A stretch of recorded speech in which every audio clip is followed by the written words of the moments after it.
The Sex Ed with Tim podcast is recorded on the traditional territory of many nations, including the Mississaugas of the Credit, the Anishinaabe, the Chippewa, the Haudenosaunee, and the Wendat peoples, and is now home to many diverse First Nations, Inuit, and Métis people.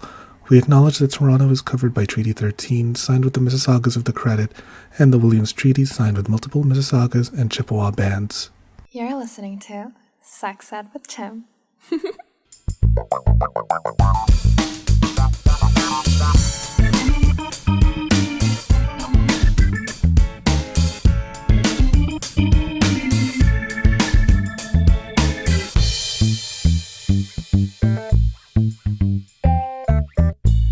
Hello and welcome to another episode of the Sex Ed with Tim podcast. I'm your host, Tim, certified sex educator. I identify as a chaotic homosexual. And hey, baby, are you an orphanage? Because I want to put kids in you. That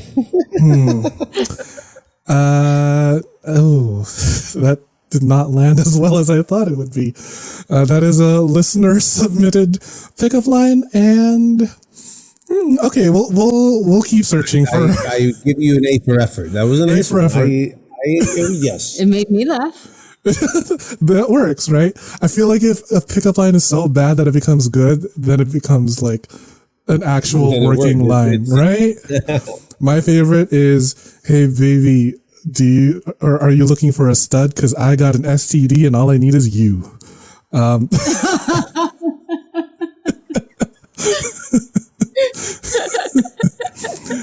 That always gets people laughing. Like, yes. Get them or lose them.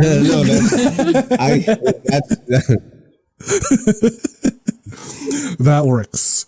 At least from at least as far as what the audience knows, it works. So, anyways, listeners, that very sexy couple of voices that you hear on the other end of the mic is none other than my new friends, Master Joshua and Slave Karma. How are you both doing tonight? Hello, Tim. How are you? You are both looking so good. I'm so sad for the listeners that can't see this right now, but like, Karma, this like mesh mask is doing it for me, and like Master Josh is like basically naked, as far as the audience knows. Flapping a cock about. He's nude. Oh my God. Well, thank you so much for coming on the show. I hope you can come on more than the show. And I took a while as a thinker. I first want to let you guys introduce yourself to our audience. I go by Karma. I am a married mother of two to another man, and I am also Master Joshua's sex slave. And I am the author of Surviving Master Joshua, the BDSM memoir of an unfaithful wife. And I am the editor in Carnal Culture Publishing, which is an indie publication for nonfiction books about kink and erotica. And a journalist in my free time. And when I'm not wearing my beautiful mesh mask. I think we covered it. Good evening, everyone, or hello, wherever you're listening from. My name is Joshua. I'm also known as Master Joshua in the BDSM and leather community. I'm Slave Karma's sex master. We've never used that term, but I figured I'd throw it in tonight. People come to me to help them self-actualize and self-accept. The purpose behind my work is to help people find authenticity and meaning, purpose in their journey. I've been doing it for about 10 years, and it's given me purpose in life. I found my connection to God, believe it or not, through my own personal journey of identification and self-acceptance. What we have is it's not what people think, right? BDSM also empowered me to move through sex addiction, and it really helped me develop as a person. Aww. Thank you for having us. That's it. That's all we need to know. No, but that's so cute. I wrote down sex master. Sex master. I'm sorry. Slave Karma's sex master. That's so wholesome because when I was escorting, and I escorted for about 4 years, it really did help me grow as a person. And like, I think so much of my history in sex to like credit my growth as a person, and I can see that from both of you, and I would love it if you could share your experience in kink and also like how you both got together. Before we answer that, so Tim, if I can say thank you for your time as a sex worker.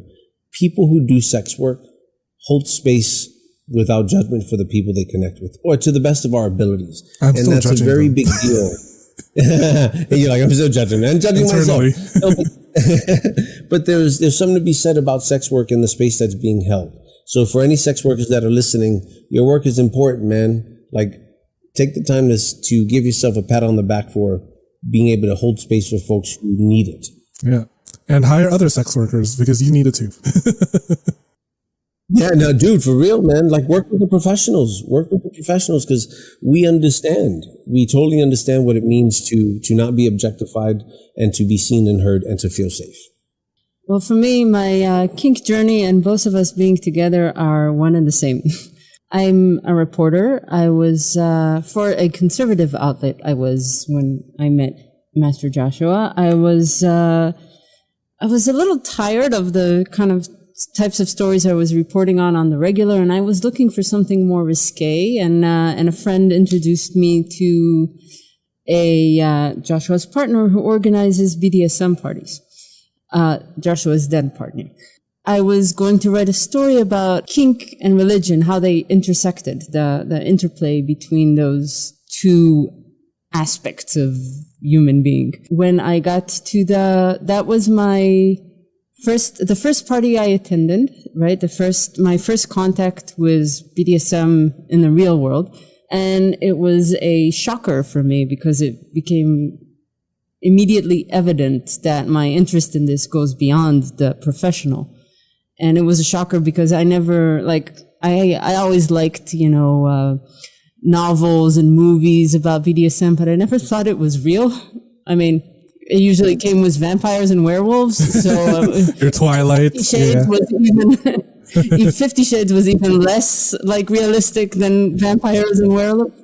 So I thought, okay, this is a fun type of fiction, but it doesn't really exist in the real world. And to find it's made out of real people, like me, with professionals, teachers, accountants, managers, parents, and to talk to them first and see that we have a lot in common.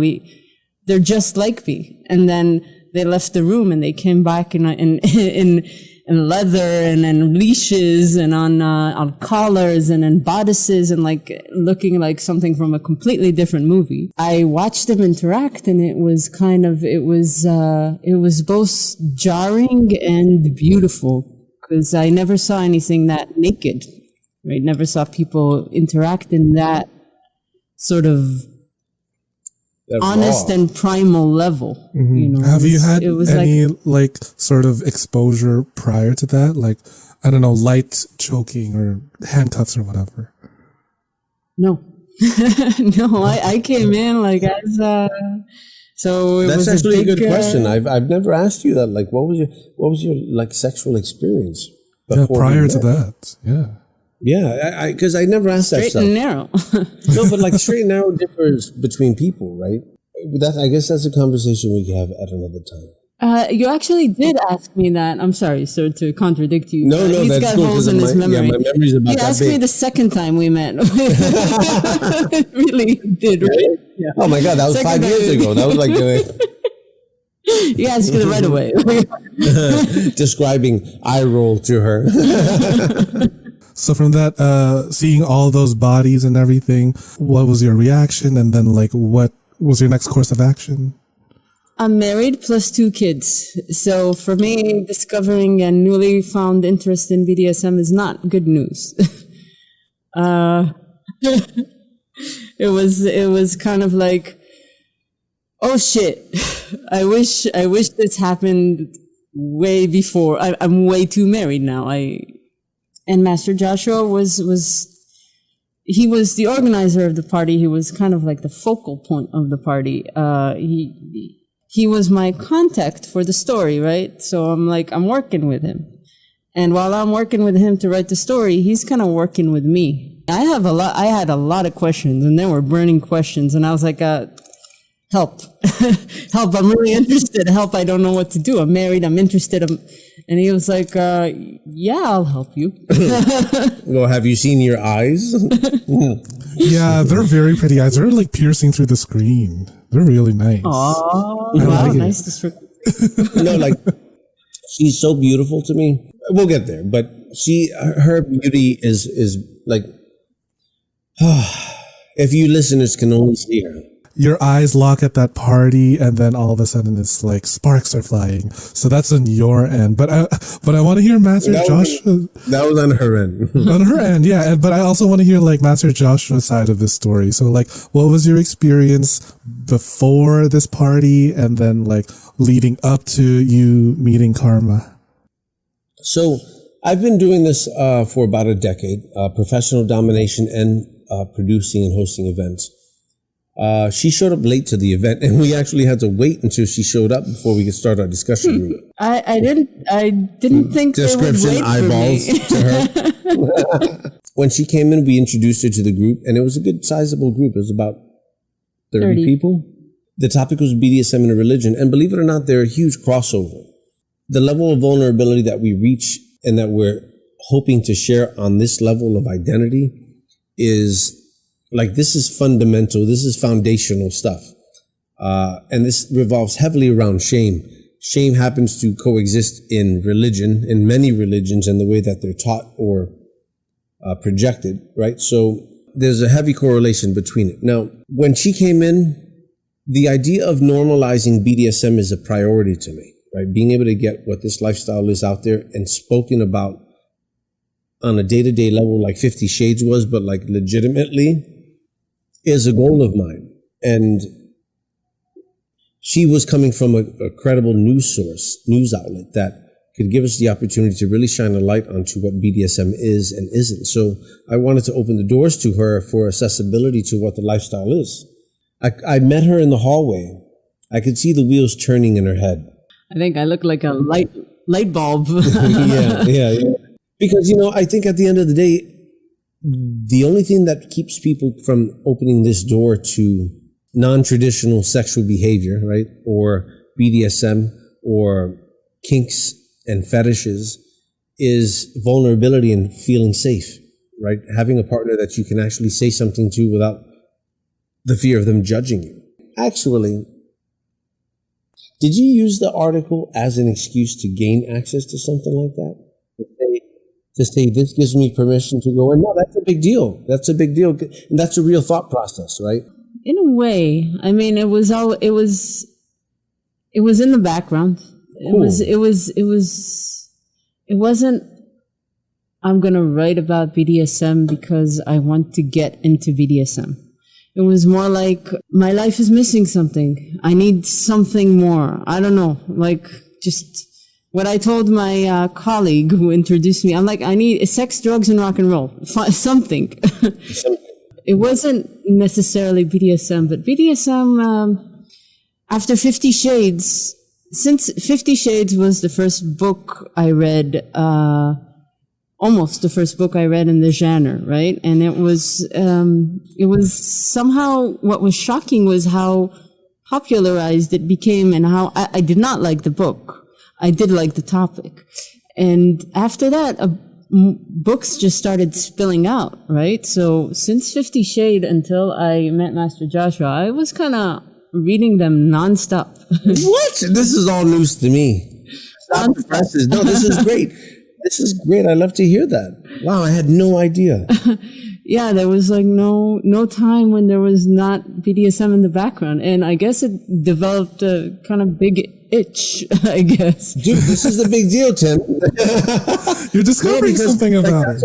Yeah, no, and that's what's great is when we get to talk about this stuff, because our goal is to be able to tell our story and to show how accessible BDSM is. So we get to talk on quite a few podcasts, and as we share, we process, and we hit topics that we remember. This is brand new, and it's incredible because it all makes sense, right? It's like, for me, it always started out of the blue, but knowing that there was a process to get here. Yeah, that's Oh my God, I'm like so excited. Yay, go team. Wait, how long have you guys been together again? Between 4.5 years. About 4.5 years. Wow, so like that's a lot of time to get to know someone. So it's really nice to see you get all giddy, like discovering something new about your... Dude, every time we get to talk about this, because what people don't realize is when people say you need time to process. Process doesn't just look like you sitting there and thinking about it, because how much time do we really sit there thinking about shit? Not much, because we're too busy with life, air quotes, right? But when you get to sit and talk about your journeys with each other to someone else, you get to reflect and remember from a different point of your life. Because I think when a lot of people remember, they associate the feelings with those memories. But as we talk about it, we don't have the feelings with the memories. So we can look at it from a different perspective and then maybe feel the feelings at some point, but they're totally new because they're from a different perspective. So to hear that Karma had been looking into this in various degrees for however long before, it's like that adds a weight to who I am in your life. It does? How so? Yeah, because like this is the figure, I'm the Christian Grey.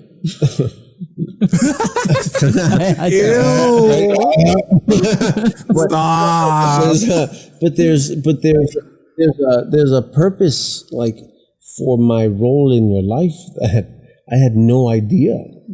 We'll be right back after this commercial break. Yes! What's up, all you sick fucking perverts? Don't you just love love? The Love Shop has everything you need to feel the love in the air or in between your legs, wherever you want, really. They've got everything from vibrators, lubes, lingerie, and even full-sized sex dolls. Wow, I guess love really does come in all shapes and sizes. Visit loveshop.ca/sexedwithtim and use code SEXEDWithTim at checkout for 15% off the whole store. And the best part is that they ship all over Canada, US, and what? Ireland? To all my whores in Dublin, top of the morning to ya.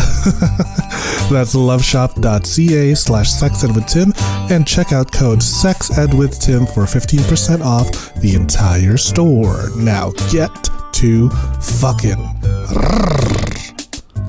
Do you like feeling sexy and looking sexy? Of course you do. Only my listeners are sexy as fuck.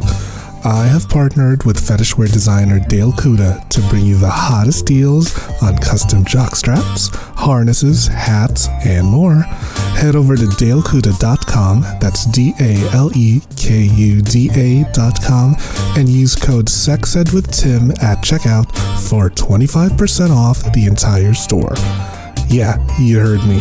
25% off. And cherry on top, free shipping. Oh my god. I have a few of the stuff that he has made for me, and girl, I'm wearing it right now. I'm wearing like a little jock strap so that I could easily just like slip a little butt plug or dildo every now and then here and there, and I'm on the train. I'm just like, thank you, Dale. That's dalekuda.com with the code SEXEDWithTim for 25% off your entire purchase with free shipping. With a deal like that, I swear I could come buckets, honey. The show is about to begin. Yes! It is interesting to hear someone that is just entering into the BDSM scene and like what their thoughts are, and like, you know, because I've been kinky for so long now, so it's always nice to, you know, get someone's fresh take on it. And I would like to know, Karma, what was your first scene like with Master Joshua? Like, was it overwhelming? Was it like, what did you do? What were your feelings, your thought processes? Okay. Can I give you a little bit of the background that led to it? Because it's interesting. Yeah. So we started out from a story about religion and kink. Very non-confrontational. However, as I began to, is it okay? Yeah, please, please. As I began to interview more people, one of the interviewees told me, you know, religion and kink, it's all good, but you should really explore what the Me Too movement did to the kink world, did to the kink scene. And I was like, okay, what's going on there? And the person said, well, there's been like this wave of accusations on Facebook and FetLife. FetLife is like Facebook for kinksters. And even the accusations against Master Joshua. And I'm like, whoa, hold on there. What accusations against Master Joshua? Because I've been talking to Master Joshua for some time now, and we were, well, not that much time, like 2 weeks, but very intense 2 weeks. No, now to put this in perspective, when you open this door to BDSM and the journey, the information you're sharing is to a level of vulnerability that most people have never shared. And when you're received so openly, what feels to be without judgment, it's very validating. So when you have that open space to really share and connect, you're saying things and you're connecting at a speed that is unheard of, because this is the realm to talk about the most taboo and undiscussed thing in society today, well, at least in America, is sex. Right? So you happen to get Diary of the Mouth and it's received very well. And a lot of people connect really quickly. So things develop really fast. 2 weeks, right? I'm talking to people who know him. I don't know if I'm talking about the story or about him. I'm like kind of investigating both. I'm married with kids. I can't be doing this, but I'm not admitting to what I'm doing yet. I'm just working on a story. There's no lines crossed. And this person tells me there's accusations. So I follow the lead and I read about these accusations and I confront Master Joshua about them and I asked him about these allegations, and his answer to me sounded like, this needs further clarification, and you know what? Maybe I'll go ahead with that story about kink and Me Too, and maybe you'll be in it.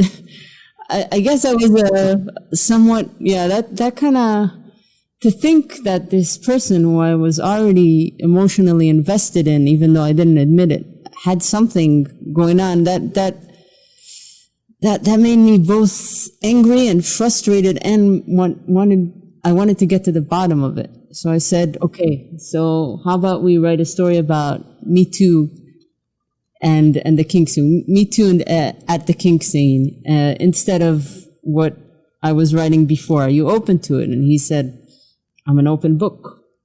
And we went through that. We went through the interview to that. And after I interviewed him on that, his partner asked that I drop the story. And because they've been through a lot with the accusation. At a certain point, he was like, listen, my partner at the time we've been through a lot, and she doesn't want this story, she doesn't want you to run with me as the primary case in this story. Keep me on background. Don't put me on the record. Don't spotlight this story as the because it's going to be a feature, right? A feature has 5 or 6 instances. So don't make this your corner piece. And I thought about it and I was like, you know what? You let me in. You opened this door to me. You let me into this world. You showed me, you truly let me into your world. I'm not going to burn you, right? You were kind to me. I'm not going to be unkind in return, but why do you bring me in with all the shit hanging over your head? And he said, I trust karma to protect me. And I said, it's not karma, it's me. That's how I ended up with this name, by the way. But after that happened, he was, we've been circling for a few weeks, and the tension was palatable. The attraction was palatable. And so after I said, I'm not going to burn you, he called back and he said, do you want to have a scene with me? And I was like, I need a second. Let me call you back. Because that was a moment of choice, right? Because I didn't do anything until then that would risk my marriage. I wasn't like, that was a line that I had to decide if I want to cross or not, that's a heavy line. But even while I was like, I can't do this, I was like, I have to do this. Life beckons, life beckons on one side and no, plus Master no Josh is warnings sexy. are We given. get it, girl. Stop hitting on my master, man. It gets tiresome. Everybody does I'm it. just trying to steal your man. Mm-hmm. Wait, nothing. What are you talking about? What do you mean? Oh, God. Okay, stop flexing for me, daddy. Are you two done?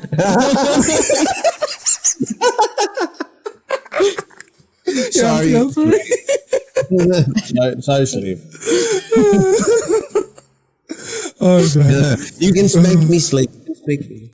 All right. Oh, All right. there you Okay. go. Go for it. You heard it here. That was That was your scene. That was the scene. That was the slave spanking the master here. I'll probably get it back later. But that was the scene. Anyway. Just like, yeah.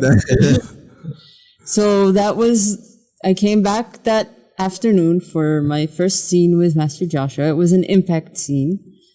It was the first time in my life that I was spanked or flogged or on that bench, or it was the first time for everything, really. So to define scene, a scene was our agreed upon energy exchange, physical interaction, intimate time that we spent together where we negotiated what was going to happen and Ish. I don't remember. I mean, I don't remember what I had for lunch yesterday, so I'll go with your word. But that was the point where we had privacy and we were able to share this energy exchange with each other. Yeah. He was like, how do you want to be dressed? You can be dressed, you can be undressed, you can be partially dressed. No. I didn't say it like that. I said, be dressed to your level of comfort. Because I've been saying that shit for years. So it wasn't that. Because for me, I don't want you to be in a position of discomfort or vulnerability that you're not comfortable with, right? So if she were to say, I don't want to get undressed, that's cool too. That just means I have to flog a little harder. I mean, you got to make me work a little harder because it's not the same between skin and jeans, right? Right. But I also want you to be in a space where you're not thinking about being too vulnerable. Mm-hmm. Right. I want you to know that you have your own power, that you have your own space, and that all we're trying to do is exchange energy on a level that did I want to seduce her to a degree? I would say yes, right? Because she's beautiful and she drives me nuts in a good way, but she also had given me safety in a time that wasn't safe for me. Right. So it was like, I wanted to give her something that I could do to let her pay back the kindness. Yeah. Yes. So she can understand. So she can taste what this is. Mm. And what was that taste like? What was that taste like? It's in the book. There's a description there that's just like that. It was like wine, like oxygen. Can I just say how courageous it is that you decided to write this book?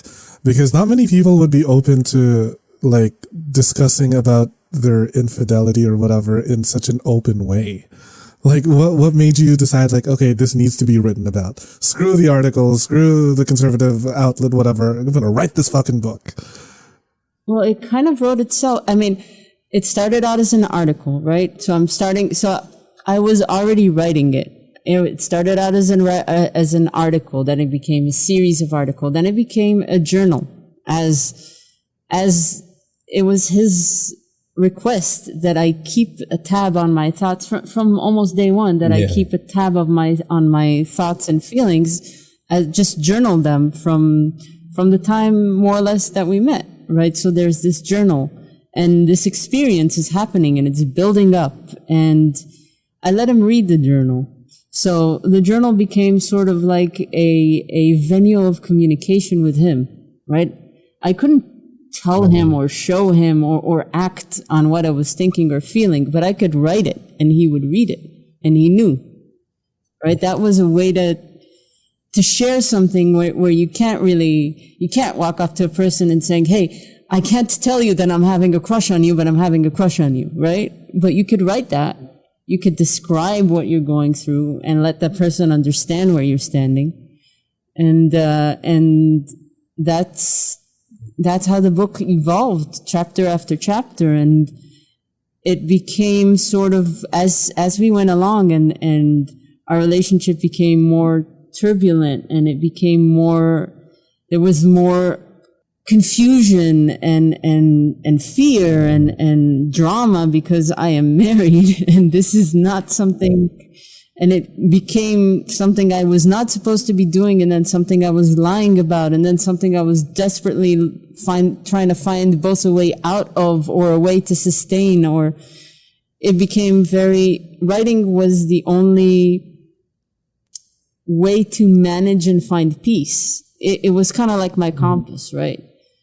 And as this grew, I was like, this is going to become right now I'm in hell and this is hectic and confusing and right now I'm lost. But one day this will be a book. And once that became, it became my guide, sort of like a guiding light and a purpose throughout all this turmoil. Can I read you a paragraph? Yes, please. Okay.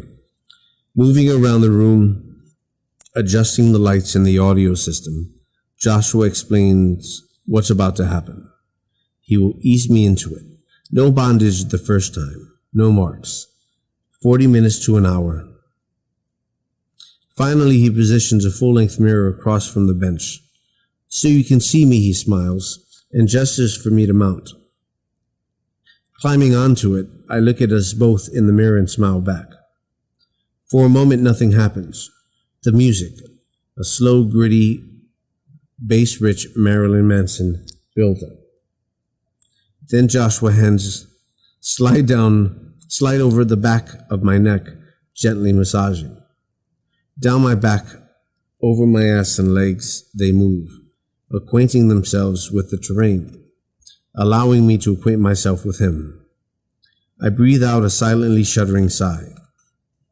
I let the journalist go. I let Cinderella go. I let David go. I let go of everything but his touch. I'm so grateful for it that my eyes brim with tears. Up and down, Joshua's nails scrape my skin, eliciting shivers. He takes his time, willing me to relax.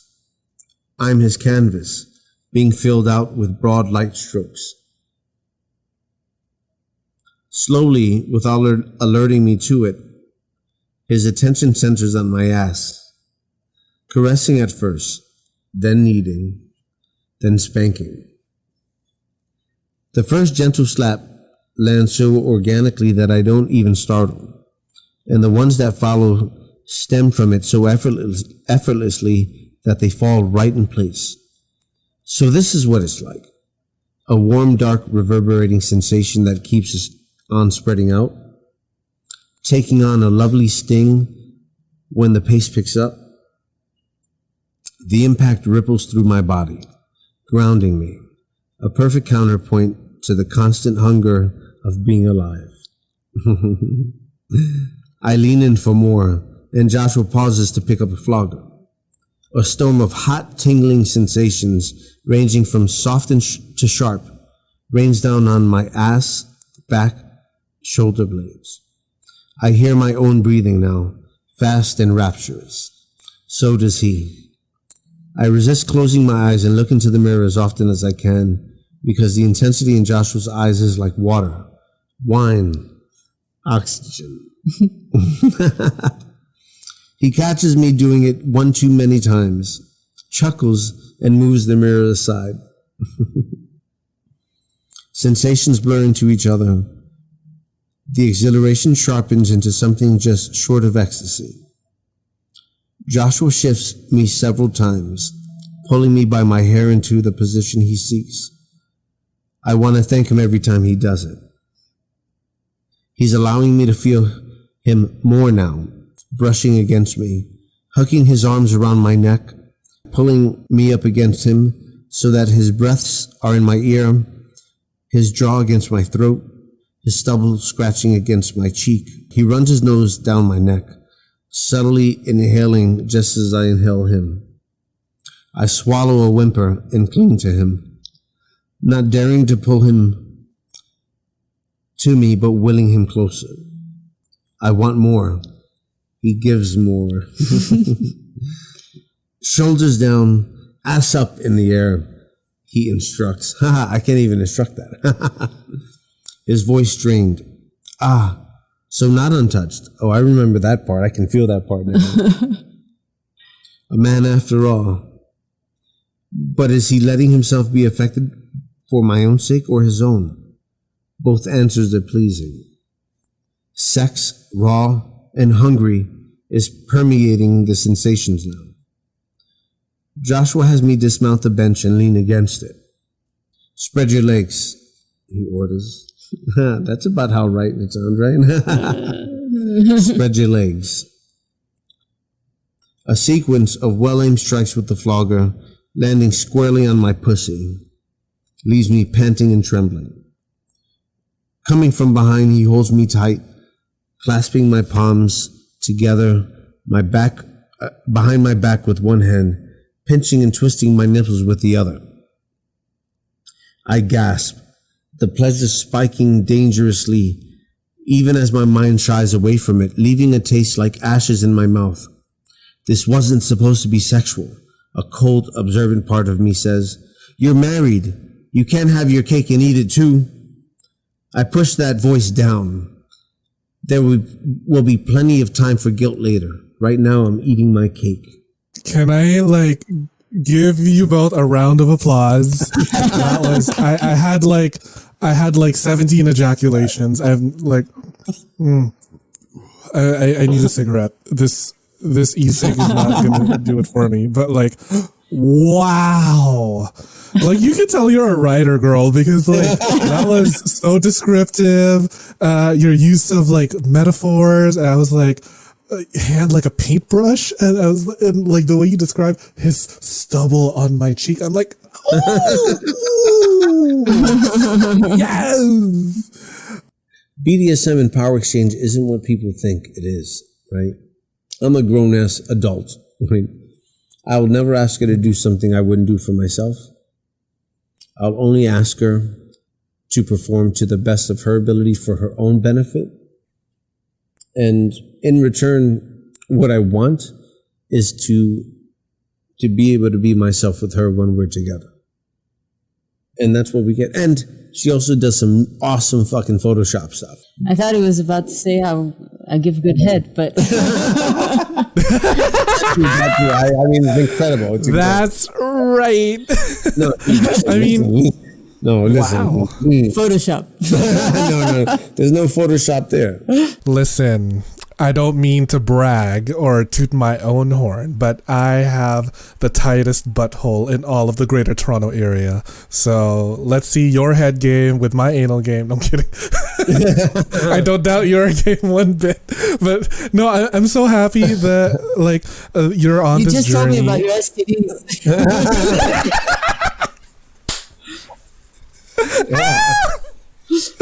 Oh my god, no, I can't. You know what's great is that she's so fucking funny, dude.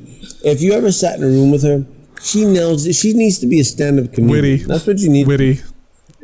Dude, for real.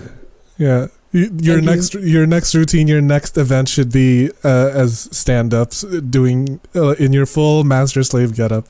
That would be a show. For my next act, I will disappear my hand into my master's class. Now you see it. Now you don't.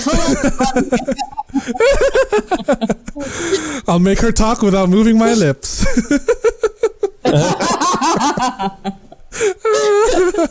Oh my god. Well, wow. Okay, I just wanted to wrap all of this up in a neat little bow, because I feel like at the end of the day, when it comes to BDSM and kink, or the lifestyle, whatever you want to call it, the lessons, the values that we take away from this is respectability, accountability, comfortability, and it's like, and last but not least, authenticity. Not comfortability. Authenticity. Authenticity can be there. Yeah. Authenticity and introspection. That's it. You have to be uncomfortable. You have to be able to say, I haven't opened this door yet, and let me look in. Now, you have to be comfortable with the people around you. You have to feel safe, but you can't sit in comfort if you're trying to push boundaries. Yes. Be okay with expanding your boundaries, with your horizons and everything. And wow, you guys just seriously summed it up in the best way I possibly could.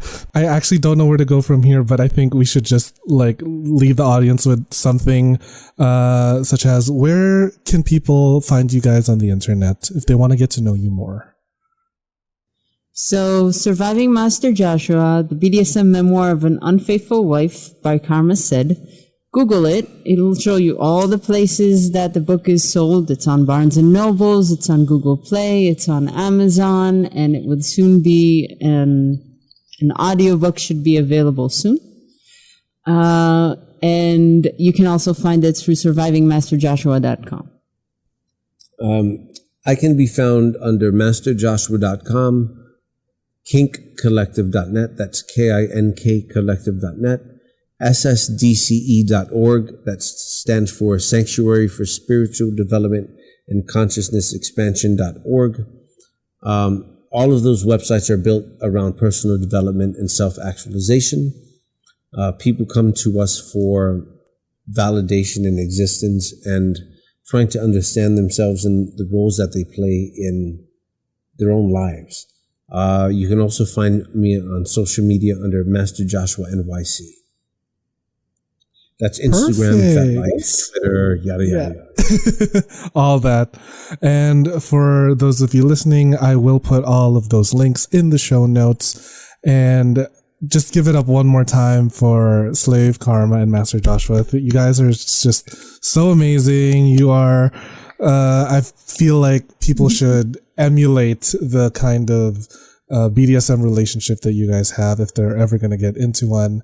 And yeah, I'm just so thankful for both of you for coming on the show and sharing your wisdom and your experience. And I hope that whoever made it this far into this chaotic ass episode can take away the same things that I learned from you. And I don't know, I can't thank you enough. I'm feeling a lot of things right now. So from one sex worker to another, it's just very awesome. I'd love to hear. I don't know if your listeners would love to hear what you're feeling, but I'm sure they would. Tell us what you're feeling. Oh gosh, I'm feeling happy, a little nostalgic. I'm feeling all the feelings right now. I don't even have the words for it. It's just nice to be in the company of like-minded people, that in a world that is so quick to judge our kind of lifestyle, our kind of sluttiness, and it's kindred spirits gathering together. I like it. Yeah, for sure. Yeah. So, to anyone that made it this far into this episode, thank you so much for listening to another episode of the Sex Ed with Tim podcast, and I will see you all at the next one. Bye. Thanks for listening to the Sex Ed with Tim podcast. Sex Ed with Tim is created and produced by me, Tim Lagman. Music is Aces High by Kevin MacLeod. Follow me on Twitter and Instagram at GaySlutClown and at Sex Ed with Tim. You can also like and follow me on the Sex Ed with Tim Facebook page.